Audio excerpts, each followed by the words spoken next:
Reading matters. Now, learning to read is like learning to ride a bike. It becomes easier with experience, and we know experience leads to confidence. Anything is easy once you know how to do it. It's the getting to know how to do it that's the trick. So people always ask me, Danny, why don't people read? Well, there's two reasons. First of all, there's a condition known as illiteracy, which means they can't read.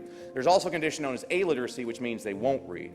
Both are paralyzing, but I'm going to argue to you today, I don't really believe there is such a thing as illiteracy. There's just different degrees of literacy. I mean, yes, there are some illiterate people out there.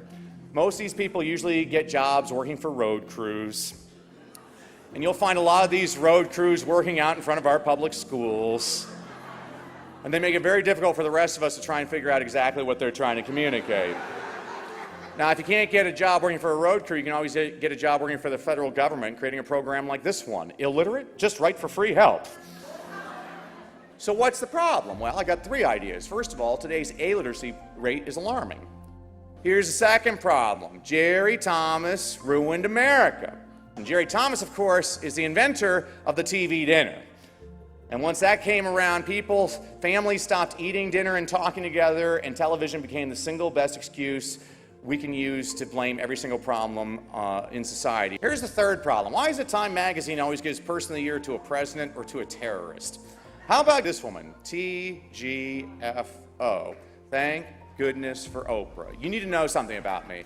I'm a highly spiritual person. Every single night I say a simple prayer to God. I say, Dear Lord, please let Oprah read one of my books. Because what happens when Oprah just talks about a book? Instant bestseller. And I don't believe I've ever seen Oprah on her show say, oh, I was just reading this great book called Their Eyes Were Watching God. Here's what I want you to do at home. I want you to get a piece of paper and a pen. I want you to write down the copyright date, the three main characters, the theme. Teachers, please remember these three words. Book reports stink.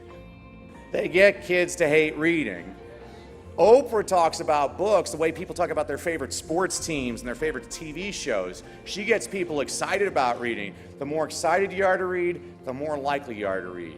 The more you read, the better you get. You always find room for things that you like.